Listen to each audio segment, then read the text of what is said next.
Seja muito bem-vindo, você do BRTV Max, está começando mais um programa Seleção FC. Hoje a gente tem um convidado muito especial aqui, que é o Guilherme De La Torre. Muito prazer receber você. E aí, como tá? Tudo certo? Tudo certo, muito obrigado pelo convite. Espero trazer bastante notícias boas aí, um bate-papo bem legal pra gente. Bater papo, contar a tua história, te apresentar.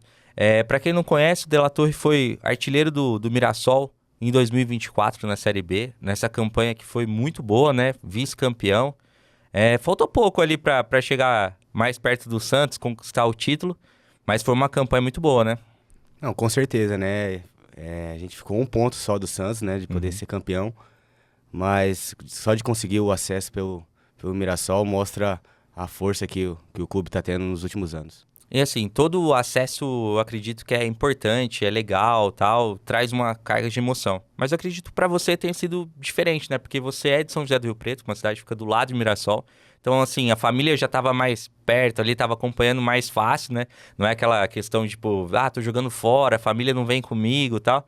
Então, como que foi para você, assim? Teve um gostinho diferente? Com certeza, né? Logo quando eu cheguei no Mirassol, eu falei isso, que era o meu objetivo principal no ano, era conseguir o acesso pelo clube, porque eu sou o único jogador da região, então tá perto dos meus amigos, da minha família. Faziam 13 anos que eu estava fora de Rio Preto, então poder meu pai, minha mãe, podendo assistir os meus jogos, para mim, isso foi um momento de muita emoção, assim, de muita felicidade para mim durante o ano. Legal. E também, você também tem um relacionamento muito legal com o Moser, né? O técnico, né? Eu acho que pode me corrigir se eu estiver errado, mas eu acho que o seu principal ano foi no CSA com o Moser também, né? De números, né? Sim. Não questão de principal ano seu, mas em questão de números foi junto com ele. E aí fecha essa parceria de novo e mais uma vez com muito sucesso, né? Verdade, né? Eu pude trabalhar com o Moser no CSA, foi onde eu tive o maior número foi a melhor carreira minha, assim, melhor temporada, né? Durante a minha carreira. Fiz 24 gols no ano. E logo casou também a ideia, decidi voltar com a minha esposa do Japão. E eu decidi voltar e aí casou com a ideia de o Moser estar aqui no Mirassol. Então ele pediu a minha contratação, tudo. A gente tem uma parceria muito grande, assim, eu consigo entender bastante o jogo dele e isso me ajuda muito. Então, é um cara que eu tenho uma gratidão muito grande, assim, que tem me ajudado muito durante a minha carreira. Assim, falando um pouquinho mais de Mirassol, ano passado a torcida questionava muito o Moser. Não muito, né? Porque ele vinha conquistando resultados. E isso é legal do Mirassol. O Mirassol acredita muito nos projetos do clube, né? Mesmo que a torcida às vezes faz uma pressãozinha ali ou alguma coisa assim, o clube banca, né? Como que é o Moser, assim, no dia a dia? Que você pode contar, assim, meio que de bastidor dele? Como que ele agia com o elenco e com vocês, principalmente? Ele é um cara sensacional, assim, né? Pra gerir o grupo, né?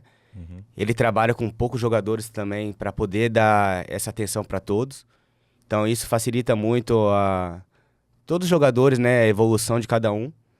Ele treina todo mundo igual, todo mundo sabe a ideia de jogo dele. Isso favorece muito a equipe. E quando ele tem esse período longo de trabalho, assim, isso com certeza ajuda no trabalho dele, né? O Fala Torcedor dessa semana está diferente. Vamos abrir espaço para o torcedor falar sobre as quartas de finais do Paulistão 2025. E para começar, vamos falar de Corinthians e Mirassol. Fala galera do Seleção FC, eu sou o Manuel, sou torcedor do maior da 017, não se enganem, é o Mirassol FC.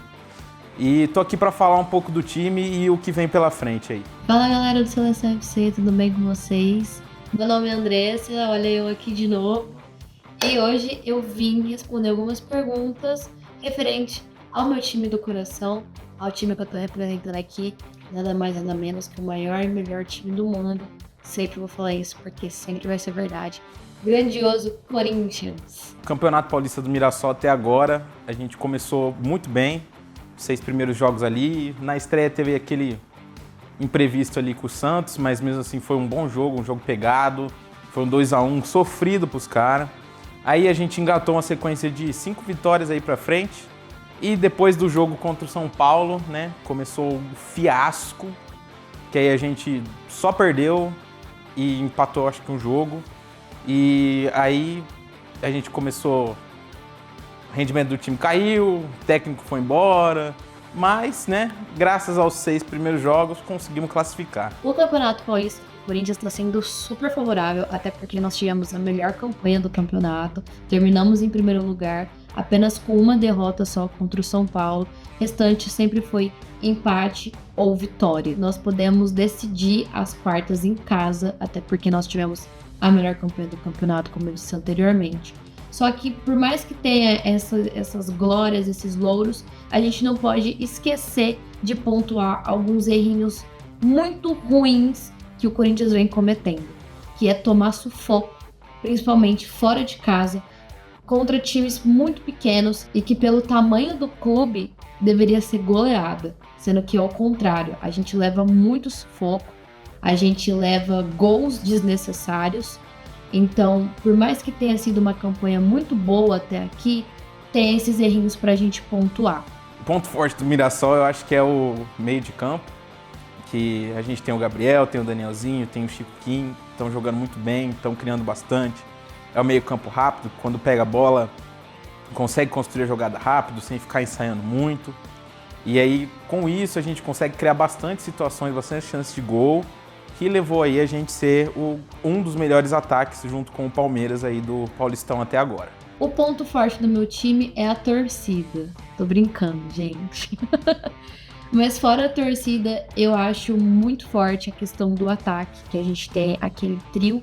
Eu posso dizer quarteto, porque eu gosto muito de uma outra pessoa aí que não tá inclusa no trio. O trio, pra quem é corintiano, já sabe que é o Garro, o Memphis e o Yuri Alberto. Eu falo quarteto porque eu adoro o Romero, por mais que ele esteja numa fase não tão boa, mas o que ele já salvou o Corinthians, o que ele é ídolo do Corinthians é sacanagem. Por mais que sejam jogadores muito qualificados, com uma folha salarial muito grande, eles cometem alguns erros ainda, erros bobos que não se pode cometer. Erros como a falta de capricho na hora da finalização. Você é um centroavante, você é um atacante. A sua função é fazer gol. E aí nessa função você não consegue desempenhar por errinhos bobos. Bom, ponto fraco aí do Mirassol que a gente pôde perceber era o técnico, foi embora. Agora tá aí o nosso querido Ivan Baitello como técnico interino. Não sei se vai ficar até quando ele fica, se vai ficar até o final do Paulistão, começo do Brasileirão, se quando vier o Brasileirão vai entrar outra pessoa. Se aí pro próximo jogo eles já vão anunciar alguém, mas, né? E ponto fraco tem sido a zaga junto com aquele goleiro que as pessoas têm coragem de chamar de muralha, né? Que eu chamaria mais de entreguista. O que precisa melhorar, eu acabei de falar, a falta de capricho na hora da finalização. E também precisa melhorar muito o esquema tático do Corinthians. Não adianta você colocar 2, 3 volantes e colocar eles na ponta, deixando o meio sem ninguém, deixando o meio com o José Martínez. O cara é mais doido do que doido de pedra.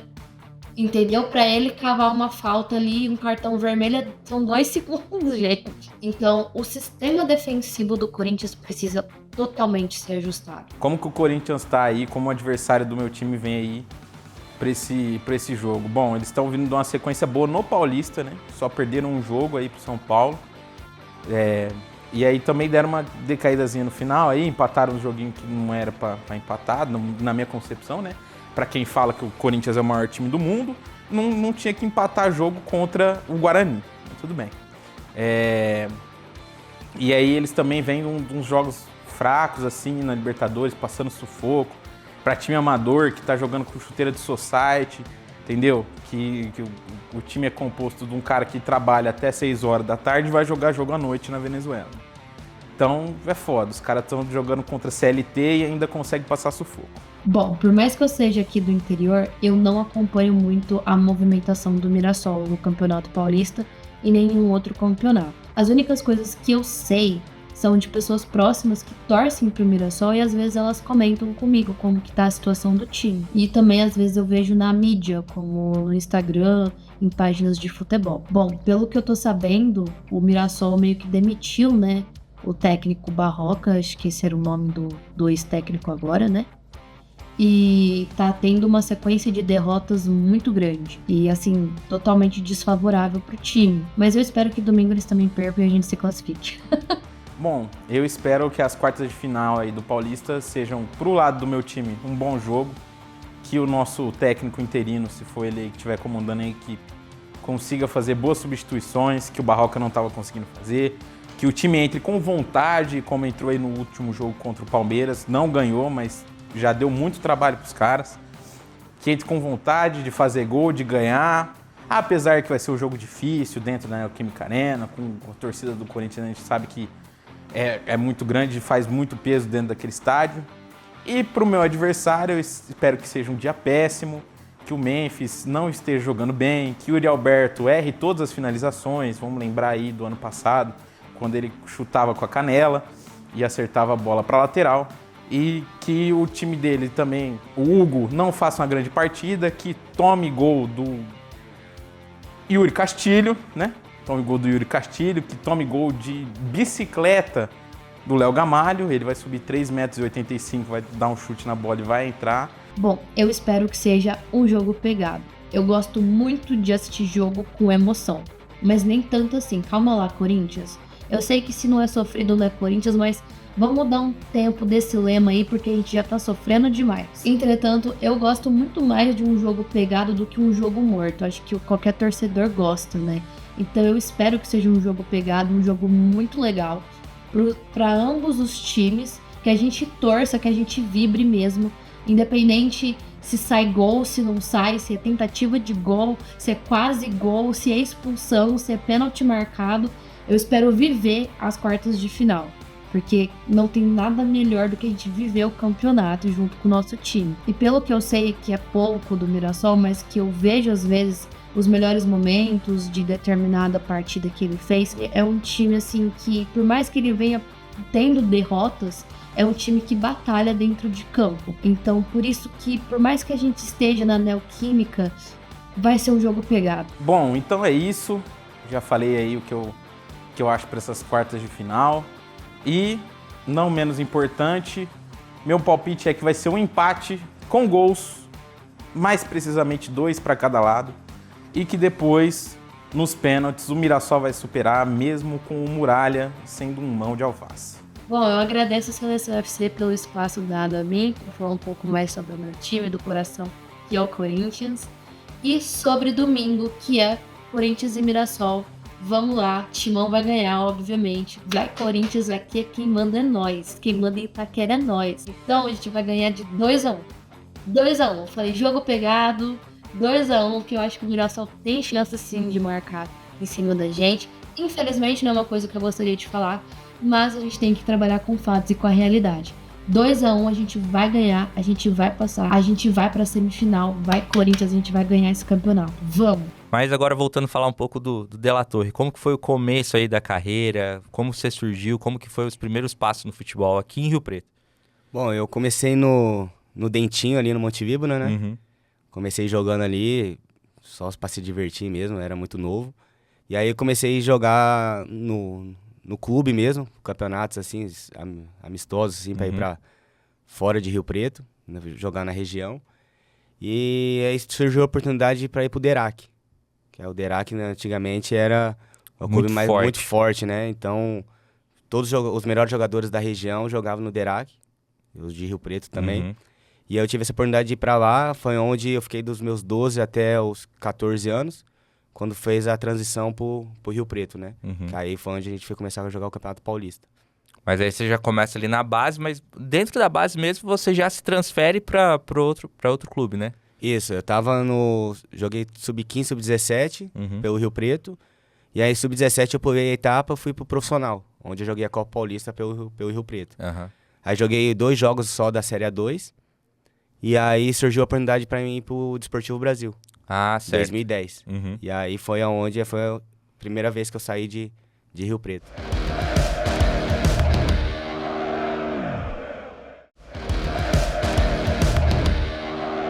E como que era a experiência, assim, de sair? Tudo bem, eu acredito que você nem pensava muito por ser jovem, né? E tá correndo atrás do sonho. Mas como já foi essa experiência de sair de perto da família e tudo pra ir atrás de futebol? Foi uma experiência diferente, assim, né? Eu nunca tinha passado por isso. Sempre quando eu tava aqui em Rio Preto, vinha muitos jogadores de outras estados, então isso me ajudou bastante, porque também sempre quando tinha alguma folga, final de semana, os meninos estavam sempre sozinhos, eu levava pra minha casa, então a gente sempre me ajudaram muito, assim, também em relação a isso. E quando eu cheguei pra poder concentrar fora, né, poder alojar tudo, foi tranquilo, assim, no começo a gente sente saudade, né, a gente sente saudade dos amigos, da família, mas foi muito tranquilo pra mim, assim, em relação a isso, porque eu cheguei num clube também que dava todo o suporte, né, o Desportivo Brasil na época era da Traffic. Sim. Então tinha uma estrutura muito boa lá em Porto Feliz, então foi muito tranquilo, assim, essa adaptação para mim. Foi um dos primeiros clubes de empresários, né? Que hoje a maioria dos empresários fecham SAFs, né? E tudo mais, virou a moda, digamos assim. Mas o Deportivo foi um dos primeiros clubes que contratavam jovens para fazer negócio mesmo, né? Jogavam 1, 2 temporadas ali no clube e já o objetivo deles era fazer negociação, né? Isso é verdade, né? Você vê que eles tinham até uma parceria com o Manchester na época, com o Manchester United. Então, muitos jogadores faziam esse intercâmbio, ficava lá um mês, depois voltavam, o clube acompanhavam eles. Então, quando eu cheguei lá, foi um choque, assim, mas foi um choque positivo, assim. Porque eu via onde eu tava, então isso me fez crescer bastante. A diferença de estrutura era muito grande. A estrutura era muito grande, assim, eles davam todo o suporte, o clube era antes... Aqui eu lembro que meu pai comprava minha chuteira, lá era patrocinado pela Nike, então eu só ia no almoxerifado, eu quero um Costa 41. Tinha meu chuteira lá, eles me davam. Então você começa a ver a diferença, assim. E aí o clube também foi crescendo, a gente teve uma competição na Copa São Paulo que perdemos na semifinal pro Flamengo, que foi o campeão. Então, foi uma experiência muito bacana pra mim lá. Fala, torcedor das quartas de final do Paulistão 2025. Infelizmente, não conseguimos contato com algum torcedor símbolo do São Bernardo. Então, vamos resumir um pouco a campanha do Tigre do ABC. No Paulistão 2025, o São Bernardo teve uma campanha notável, demonstrando consistência e competitividade. A equipe se classificou em primeiro lugar no grupo D, com 7 vitórias, 2 empates e 3 derrotas em 12 jogos. Fala pessoal, beleza? Como é que vocês estão? Por aqui tudo certo, tudo tranquilo? Pessoal, me chamo Vinícius Consolim. Estou aqui para representar a torcida do Palmeiras aqui no Seleção FC em mais uma oportunidade. Pessoal, vim comentar um pouco aí sobre o Campeonato Paulista do Palmeiras, que foi realmente muito abaixo aí do esperado, né? Para nossa torcida, que a gente sempre está aí nos últimos anos sempre acostumados a passar com facilidade, a passar sempre em primeiro, né? Sempre acabar sendo o protagonista. Esse ano foi muito abaixo. A gente conseguiu se classificar apenas na última rodada em segundo lugar. Não apresentou bons jogos, né, durante o campeonato. Teve jogos em específico que deixou muito a desejar. Por exemplo, contra o Água Santa. Um dos grandes destaques da campanha do São Bernardo foi a solidez defensiva. A equipe mostrou um sistema defensivo bem estruturado, com jogadores comprometidos e um goleiro seguro. Na minha opinião, o ponto forte do Palmeiras acaba sendo a defesa. Levando em consideração aí que as jogadas de ataque ali não estão sendo tão efetivas, né? Visto que o Palmeiras sempre foi um time que sempre tocou muito bem a bola, sempre tentou aí fazer boas jogadas, né? Contando com o Estevão fazer bastante jogadas individuais. Porém, eu tô percebendo que isso não está mais acontecendo, né? E a defesa tem se destacado, porque apesar do Palmeiras não ter conseguido se classificar em primeiro, muito se deve à defesa, que também não tomou muito gol. Apesar da ótima campanha, o São Bernardo ainda precisa melhorar o aproveitamento das chances de gol. Se o Tigre afiar o ataque, terá ainda mais chances de chegar longe no Paulistão. E complementando aqui, o nosso ponto fraco tem sido o ataque. Tem sido ali a hora de definir o jogo, de fazer o gol. Essa tem sido aí a nossa maior deficiência. Acredito também que a falta de jogadas individuais, aquela questão de só fazer chuveirinho na área, é algo que está impedindo bastante aí o Palmeiras de conseguir melhor atuação, conseguir uma melhor colocação. O Paulistão 2025 promete muita emoção e o Tigre do ABC está pronto para brigar pela classificação contra o Palmeiras. Bom, o Palmeiras se prepara aí para pegar o São Bernardo, uma equipe muito organizada, uma equipe que está fazendo o Campeonato Paulista muito acima das expectativas. Acredito até que para os torcedores do São Bernardo é um campeonato muito acima, muito positivo. Acredito que não será um jogo fácil, principalmente porque vai ser fora de casa. O Palmeiras, como se classificou em segundo, não tem o direito de disputar as quartas de final dentro de casa. No entanto, o Palmeiras é um time forte, um time que gosta de decisão, gosta desse tipo de jogo e vai entrar para ganhar. Na minha opinião, o Palmeiras vai respeitar o São Bernardo, mas é o time grande, é o time a ser batido. Bom, galera, espero que vocês tenham gostado. Essa é a minha opinião aí como torcedor do Palmeiras, fazendo as análises, né, da minha visão do que foi a fase de grupos. Acredito que o Palmeiras passa, acredito aí que 2-0 dá pra gente acreditar, né, com muita confiança, muito otimismo. Vamos pra cima, bora pra semifinais, que a gente tem a chance aí de conseguir o tetracampeonato, beleza? Muito obrigado a todo mundo aí e avante palestra. Em 2010 eu tava jogando o campeonato pelo Rio Preto, logo depois me transferi pro Desportivo. 2011, em março, eu já tava me apresentando no Inter. Aí terminei como artilheiro do campeonato juniores do Inter. E em junho eu já tava me estreando pelo profissional, sabe? Então isso foi um choque muito grande assim para mim, porque eu via jogadores de nome fazendo parte desse elenco, então para mim Aqueles foi caras foi que muito você legal. só via na TV, falava, um dia eu quero ser igual esses caras, já tava na outra semana tava treinando com os Tava caras. concentrado assim, a minha primeira concentração foi com o Tinga. Nossa. Então, mas foi um cara muito importante assim para mim, porque me deu muitos conselhos, né, no pré-jogo assim, porque a gente fica ansioso. Tinha 18 anos. Então, poder jogar num Beira-Rio, estádio lotado, foi muito bacana, assim.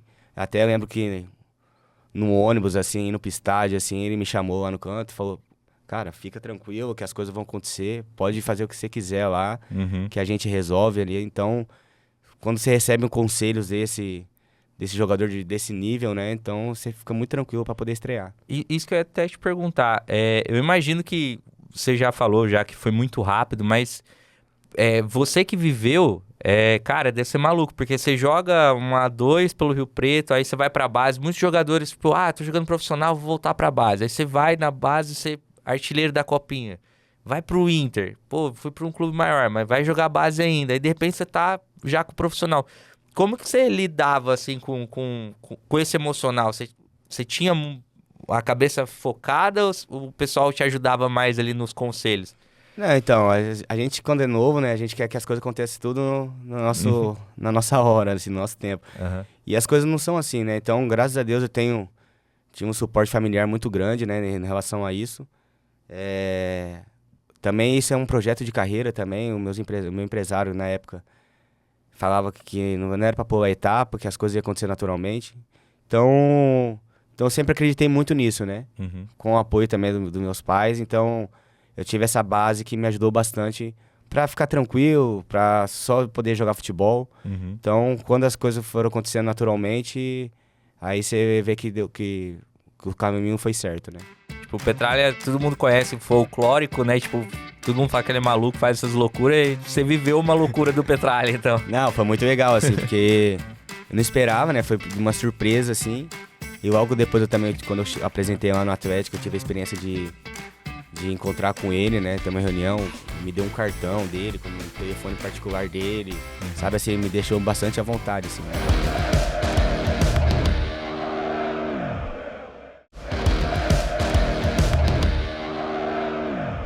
E o time do Inter era um timaço, disputava título atrás de título, era um negócio de louco, assim.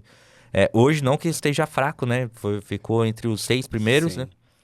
Mas lá era uma seleção do Inter mesmo. O Inter, São Paulo, naquela época ali, disputava bastante título internacional.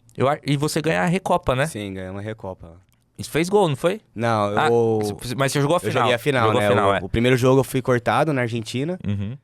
E aí no segundo jogo, acho que o Dorival também tinha se apresentado também, acho que durante a semana, alguma coisa assim. Uhum. E aí perguntou se eu podia se eu tava com vontade de jogar, eu falei que sim.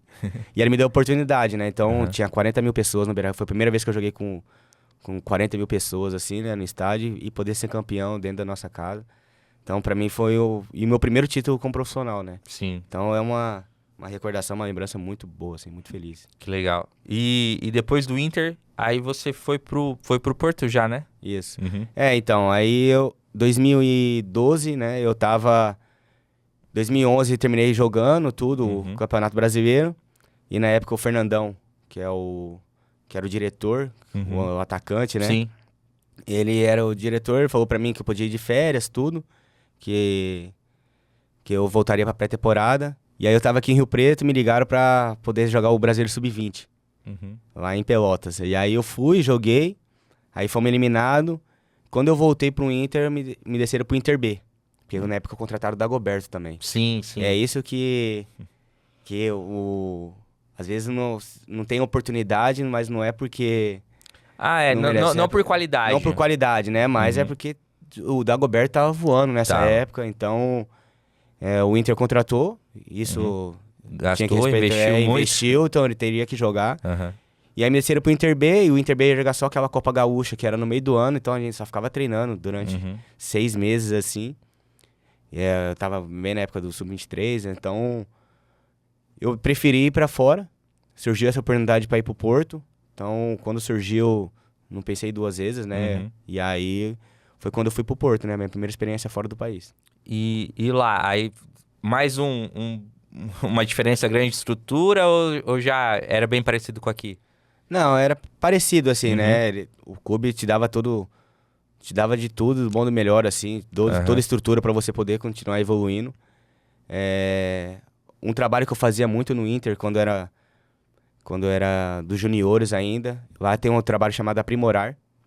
Então era o Ortiz, que era um jogador de futsal muito conhecido, foi o melhor do mundo.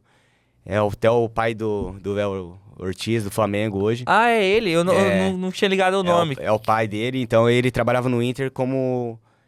Ele sempre ajudava num contraturno do treino. Então a gente pegava os atacantes, aprender a finalizar, drible, cabeceio. Fundamentos do futebol, assim, pra poder continuar evoluindo. Isso que foi que ajudou muito o Damião. Que legal. Na época da evolução do Damião no Inter. E quando eu cheguei no Porto, era a mesma coisa. Tinha esse trabalho, sabe? Então, quando eu fazia com os centroavantes da equipe principal, né? Que eu fui pra equipe B. E aí... E era um cara que já tinha trabalhado no Ajax, sabe? Hoje ele é até o treinador... Acho que ele era o treinador do Red Bull, do Salzburg. Hoje ele era auxiliar do Klopp no Liverpool. Então, quando você vê, assim, as pessoas que trabalharam comigo, assim, né? Que me deram o treino. Legal. Então, isso me ajudou bastante, sabe?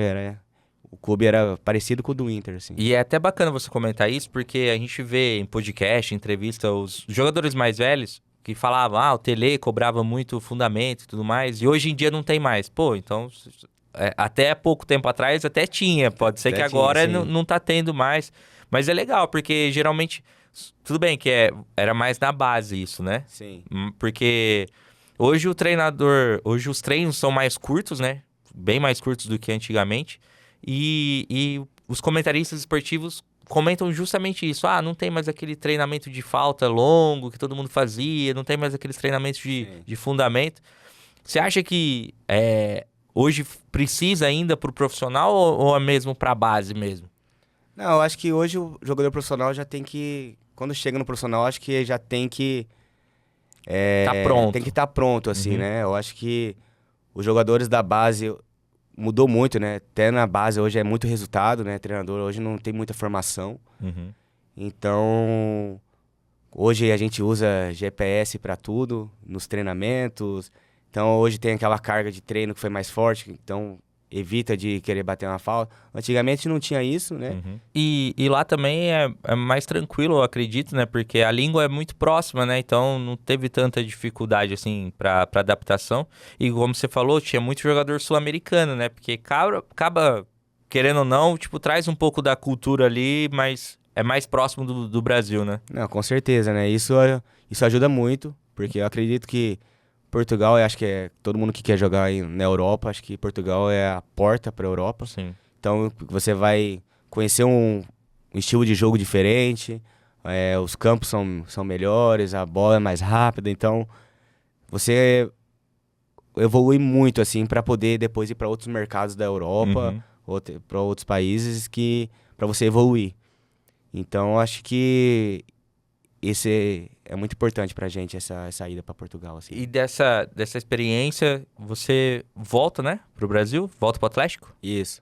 Eu tava no aeroporto, né? O Porto, como eu era da Tráfico na época ainda, eu tive a experiência. Eu ia pro Estoril, que também jogava a primeira divisão, Sim. pra poder pegar a experiência.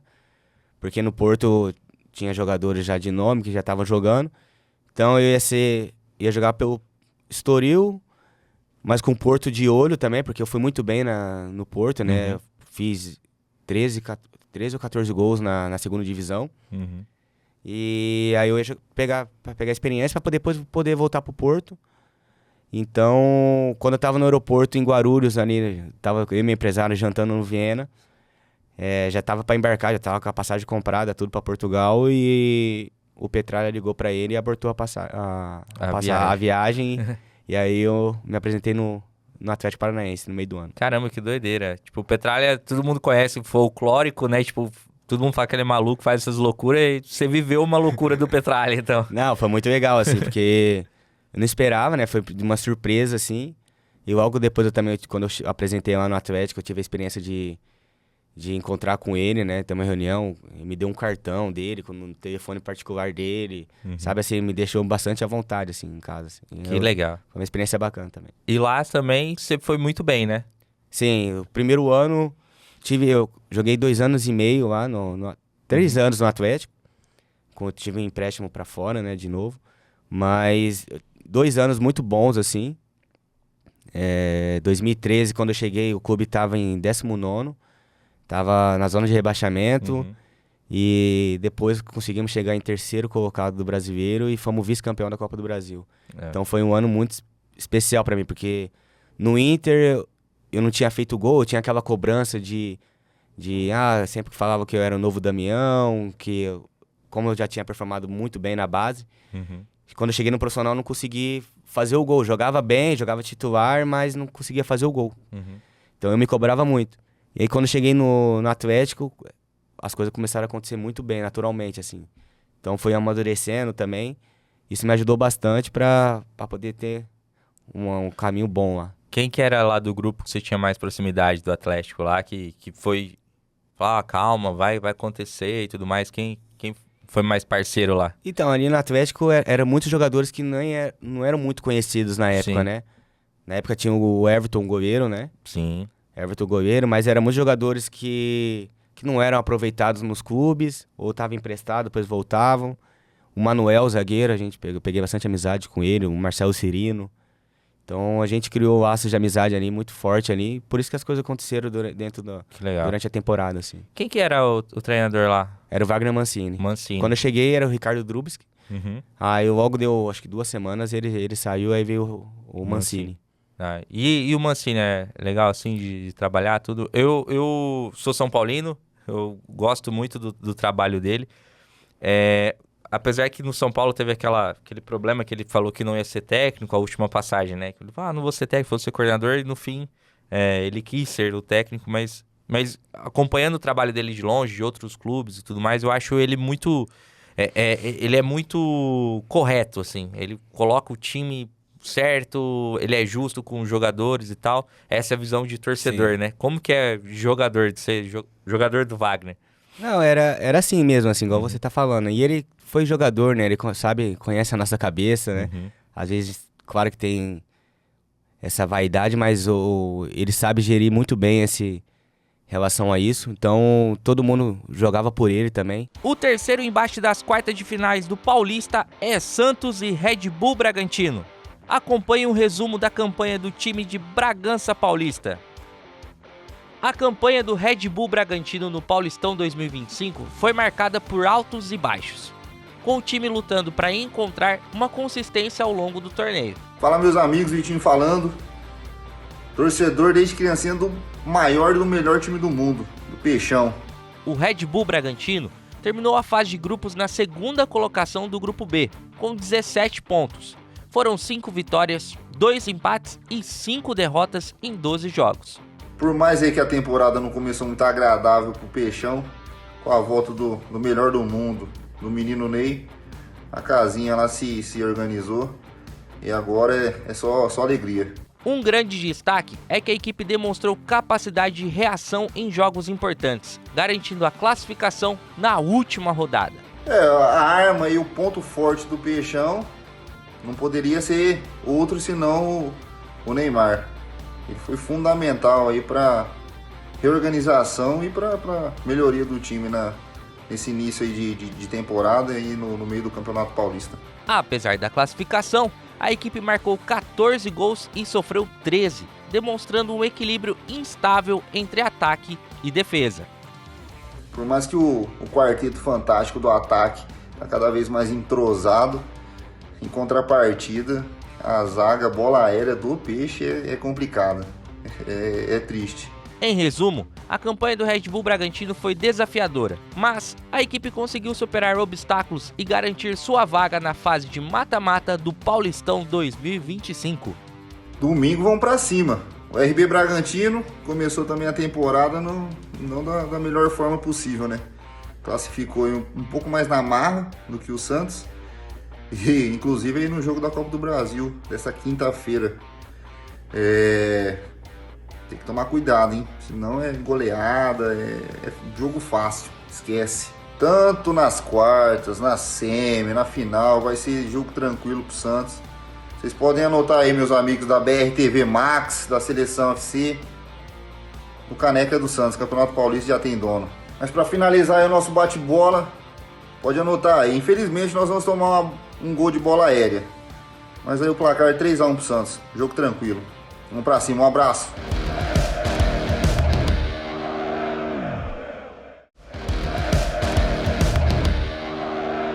E aí eu tava na pré-temporada no Atlético, a gente passava um mês inteiro lá no CT do Caju. Muito legal o CT lá, já tive a oportunidade de A conhecer. gente fica lá um mês inteiro, então eu tava no quarto, o meu empresário me ligou, falando que tinha surgido uma situação pra ir pra Inglaterra, né? Pro Queen's Park Rangers. Aí eu falei, tava bem na época de uma semana pra começar a pré-Libertadores. Eu tava titular, tudo, pra poder jogar. E aí surgiu a situação e o clube ia pagar pelo empréstimo, né? O Atlético ia ganhar também um dinheiro, então foi bom pros dois lados. Sim. E aí eu tive essa oportunidade de ir pra lá, né? Foram 4 meses, mas experiência muito bacana, assim, muito Premier diferente. League. Era Championship, né? A Championship da Isso, segunda. tava na segunda, Isso. né? Eles estavam montando Mas subiram. um timaço, É. timaço assim, contratando nomes renomados, Sim. jogadores renomados pra conseguir o acesso. Na época, a gente estava até conversando aqui antes, o Júlio César foi pra lá pra conseguir ritmo pra ir pra Copa, né? Isso. Mas jogou bastante lá também, né? Jogou bastante, sim. Fez vários jogos, né? Sim. Não, ele não jogou muito tempo lá, porque ele ficou, acho que uma temporada só, né? Isso, eu acho que ele começou como titular, né? Eu acho que depois ele saiu da equipe. E aí ele foi pro Toronto, né? Sim. Então quando eu cheguei, eu passei umas 2, 3 semanas com ele só. Ele que me ajudava no inglês na época. Ele ficou umas 2, 3 semanas lá e aí ele foi pro Toronto pra poder ir pra Copa, né? Pra poder jogar, aparecer mais pra poder ir pra Copa. Mas só de estar ali, né, vendo o pessoal, tava treinando todo dia com eles E é um país diferente, é um né, país cara? É um diferente. país que respira futebol, né? Isso. São 11 divisões lá, o pessoal tem futebol a cada esquina ali, né? E você vê o profissionalismo, assim, um choque, assim, que eu tive muito grande foi em relação à torcida, né? Tinha 90 mil pessoas na final, mas as torcidas saíram juntas, assim, um passando do lado do outro, foi Queen's Park Rangers contra o Derby. E aí, isso foi um choque, assim, ver que... Porque a gente tá acostumado à nossa cultura nossa aqui. cultura, assim, que um não pode passar perto do Isso. outro. Não, e lá não. Lá é o espetáculo, né? O futebol é o espetáculo, então foi muito legal, bacana de poder viver isso. E aí quando eu voltei logo depois da Copa, né? Que aí parou pra Copa, né? Teve a parada. E aí eu me apresentei no Atlético. Aí depois eu joguei esse final de 2014. Aí em 2015 não tive muita sequência, assim. A gente foi pro Torneio da Morte, né? Do Paranaense, fomos muito mal. Sim. A gente fez uma pré-temporada muito boa, fomos pra Espanha, pra Marbella. Aí fizemos um amistoso contra o Zenit, Guangzhou da China, Dinamo Kiev. E a nossa equipe indo muito bem. E o Atlético sempre jogou com o Sub-23, né? O Paranaense. O Paranaense. E aí voltamos e colocaram a gente pra jogar a fase do Paranaense. E a nossa equipe não rendeu. E aí fomos pro Torneio da Morte, quase com chance de risco de cair. E aí foi onde as cobranças já vieram, com os jogadores mais antigos, né? Porque eram muitos jogadores novos surgindo, mas também tinha jogadores que ficaram. Eu, Everton, então Manuel. Então a gente foi... preferi sair, né, pra poder ter minha outra experiência fora do país. Foi onde eu fui pra um país alternativo, que foi a Tailândia. São Paulo e Novo Horizontino se enfrentam na segunda-feira. Diz aí, torcedor, como que tá o coração pra esse mata-mata? Salve, salve, galera do canal. Aqui quem fala é Evandro, torcedor do maior do mundo, o único tricampeão mundial. E vamos que vamos. Essa reta final é nós tricolor na parada, hein? Boa tarde, galera. Boa tarde, meus súditos. Que é o Shake do Acesso. O Shake do Acesso é Novo Horizontino. O Shake do Acesso gosta de torcer muito pro Novo Horizontino, apoia muito o Novo Horizontino. O Shake é 100% Novo Horizontino. Então, o Campeonato Paulista de São Paulo eu tô achando bem fraco, né? Pra ser sincero, eu tô achando pouquíssimos jogos bons, incluindo aquele contra o Corinthians no Morumbi, né? Agora, mais recente, jogou bem na última rodada aí contra o São Bernardo. É um time mesclado, né? Mas, assim, quando teve que jogar bem, precisando ganhar, não ganhou. Contra times de menor expressão, menor relevância aí no futebol brasileiro. E vamos torcer para que nessa reta final o São Paulo apresente um bom futebol aí para chegar até o título paulista. Então, galera, o que o Shake tá achando do time? O Shake tá gostando dos jogos, alguns jogos, nem todos os jogos, porque alguns jogos, alguns resultados aí, era pra gente nós ter saído com o resultado favorável pra nós, Novo Horizontino, né, com certeza. Infelizmente a gente não saiu, o Shake não tá feliz muito com alguns resultados. E é isso aí, galera, eu acho que a gente tem que melhorar mais, jogar um pouco mais, ouvir mais, e é isso aí. O ponto forte que eu acho do São Paulo é o meio de campo pra frente, né? Aquele quarteto ali formado por Lucas, Oscar, Luciano e Caleri tem tudo pra ter êxito na temporada. Mas esses caras, eles escolhem os jogos que eles querem jogar. Então, tomara que nessa reta final do Paulistão eles resolvam jogar e que tragam vitórias aí pro São Paulo e um possível título do Campeonato Paulista também. Eu vivo muito de lampejo, infelizmente, né, de alguns jogadores ali individualmente, principalmente do Lucas, naquelas jogadas que ele gosta de vir carregando a bola no campo de defesa e sair costurando a zaga adversária, buscando uma tabela ali com o Caleri fazendo um pivô, ou o Oscar recebendo essa bola ali dos volantes e achando um passe nas costas da zaga ou dos laterais. Então, assim, eu acho que é um ótimo quarteto, um dos melhores quartetos de ataque do Brasil. Mas, assim, essa inconstância no futebol desses 4 jogadores aí me deixa um pouco preocupado com o restante da temporada. O Shake gosta do Novo Horizontino, a estratégia de jogo, sinalizações, corre bastante, cria bastante jogada. Corre bastante, o time corre bem, corre bastante o time. O Shake gosta disso aí. Eu vejo que o que precisa melhorar no São Paulo é ali a marcação do meio de campo e dos laterais, né? Agora com essa lesão do Pablo Maia, o meio de campo ficou mais enfraquecido ainda, né? O ano passado já sofremos com a lesão do Alisson, que ficou praticamente a temporada fora, né? Com aquela fratura que ele teve no tornozelo. E agora também essa lesão ligamentar no tornozelo do Pablo Maia. O que precisa melhorar é a marcação no meio de campo, eu acho que tá muito frouxa, né? Também entrando com o quarteto que eu citei anteriormente, com Lucas, Oscar, Caleri e Luciano, eu acho que perde muito a pegada no meio de campo.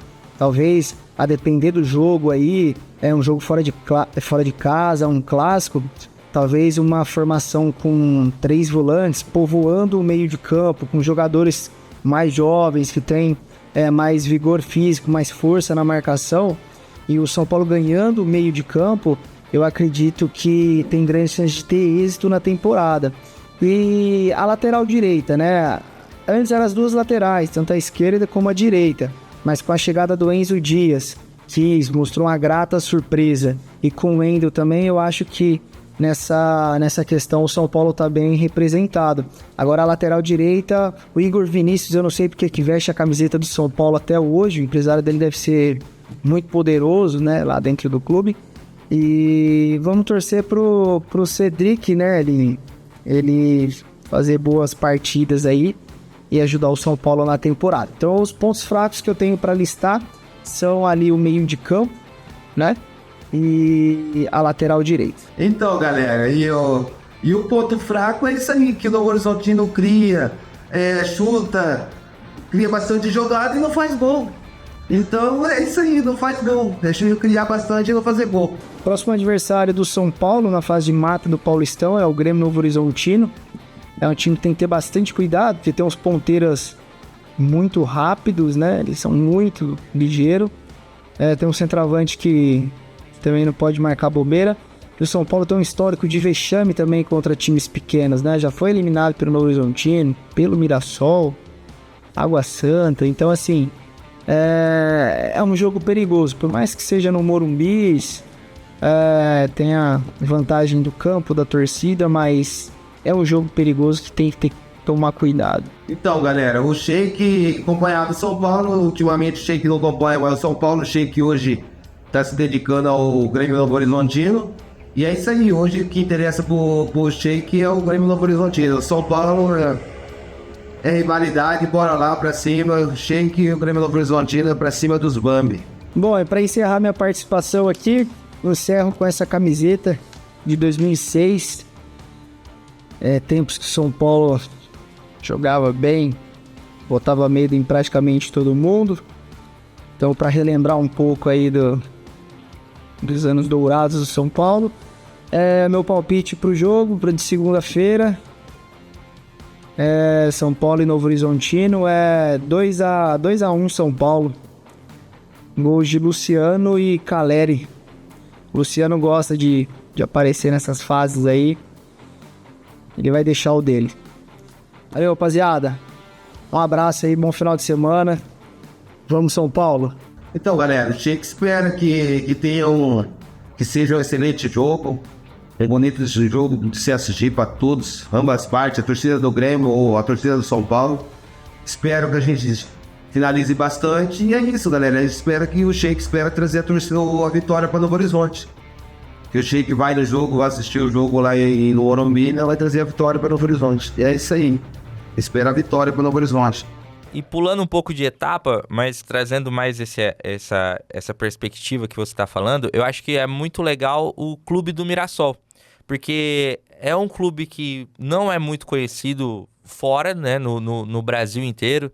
Tanto é que no final do ano passado teve aquela infelicidade do presidente da Federação Pernambucana falar umas besteiras do clube porque não conhece, não entende. Mas o clube é de uma cidade pequena, de 60 mil habitantes. A cidade apoia e respira aquele clube e dificilmente você vê uma pressão. Isso eu tô falando de fora, às vezes você pode ter vivido uma experiência, não é assim. Mas aquela pressão de torcida, de protesto e tudo mais, é uma cidade que respira o clube ali, né? Você vê como tá sendo feito a evolução do clube, né? Nos últimos anos, você vê os clubes aí, muitos com dívidas, muito com salários atrasados. Sim. E aqui você vê no Mirassol totalmente diferente, profissionalismo, né? Uhum. A gestão tá sendo muito bem feita. Então, isso tá sendo colhido, os frutos estão sendo colhidos, né? Você vê a evolução do clube, te dá toda a estrutura, uma estrutura de primeiro mundo, assim, né? De clube de grande mesmo, de Série A. E hoje a gente conseguiu esse acesso, né? Com os torcedores ali, sempre nos apoiando no estádio. Eu acho que o torcedor se sentiu representado. A gente apresentou um futebol, foi por mérito mesmo, né? A nossa equipe dentro de casa foi o maior mandante. Não foi à toa, foi porque a gente propôs jogo, a gente marcava os times lá em cima. E então o torcedor se sentiu representado. Então isso também faz com que agora mais torcedores surjam. Uhum. As crianças que normalmente, quando eu era de Rio Preto aqui, a gente torcia para Santos, São Paulo, sim, Palmeiras ou Corinthians, os quatro grandes da capital, do estado, né? Do estado, né? E hoje você vê o Mirassol na primeira divisão e isso faz com que os jovens mesmo agora começam também a ter um carinho muito grande pelo clube, né? Você tava falando do teu pai, eu acho muito legal, eu acompanho ele nas redes sociais, é um cara muito muito legal de acompanhar, porque ele realmente vive o sonho do filho, né? Ele vai, te acompanha, te prestigia. Acho que deve ter sido um momento bem especial pra tua família, né? Não, foi muito especial, né? Meu pai e minha mãe sempre apoiaram, desde pequeno. Até tive momentos, épocas que eu pensei em parar, falar, vou estudar, que pô, tô fazendo tudo direitinho, as coisas não estão acontecendo, não estão surgindo. Mas ele falou, não, calma, paciência, que as coisas vão acontecer. E logo no outro ano foi onde começou a trilhar as coisas, assim. Então, essa é a experiência, né? E poder desfrutar desse momento junto com ele esse ano, assim, ele que não gostava muito de viajar, então, nos países que eu joguei fora, ele só acompanhava pelo celular, horários de jogos, assim, melhores momentos. E até saiu uma filmagem no último jogo, né, do acesso onde eu fui no Alambrado. Meu pai, ele tava com uma dor ele tava com o nervo trigêmeos inflamado, então fazia muito tempo que ele precisava fazer a cirurgia. Na semana ele ia fazer a cirurgia, então ele falou, não vou fazer, porque eu não vou perder o jogo mais importante, né? A gente vê todo o sacrifício que ele fez lá atrás para que as coisas acontecessem. Então, um dia antes do jogo, ele foi na beneficência ali, tomou 3 doses de morfina para poder ir pro jogo. Porque o neuro falou, né, que é a pior dor que alguém pode ter na face, e ele tava com ela. Caramba. Então, você vê que no vídeo, assim, eu tô só agradecendo ele por todo o sacrifício, né, chorando, assim. Uhum. E ele só no alambrado, só me olhando, não conseguia falar. Então, podendo compartilhar desse momento com ele, pra mim foi muito especial. Então, toda vez que eu vejo o vídeo, eu choro, assim, porque a gente vê todo o sacrifício, né? Desde lá de trás, e podendo colher, ver o homem que eu virei, o pai de família que eu virei, o jogador que eu tô sendo, assim, tive dificuldades durante o meu caminho, assim, não é mil maravilhas todo ano, né? Então, hoje, podendo desfrutar disso, pra mim, do lado dele, pra mim foi muito especial.